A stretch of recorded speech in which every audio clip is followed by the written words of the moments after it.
What is up, Pyros? Today we're here with another demo video. Today we have a compound cake from Pyromax Fireworks. It is called Chopsuey. It is a 168 shot cake.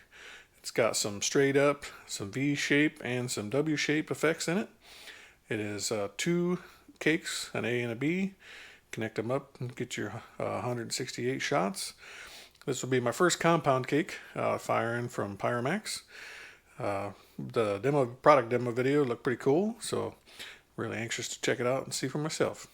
The product number is PM3030, and it is from Pyromax Fireworks. So let's take it out, see how she looks. A little disclaimer here: as you notice, the arrows are pointing in the wrong directions. Once I put them out in the field, I went to make sure they were facing the right directions, and I noticed the connections wouldn't really hook up very well. And lo and behold, when I shot it, one of the cakes was mislabeled and shot in the wrong direction. So one of the cakes, when it fires, as you'll notice, won't shoot right. So if you buy this cake, be sure to check out the tops, because both have angle, and make sure they shoot in the proper direction. You'll notice if the connection is really hard to connect. So let's take it out and see how it looks.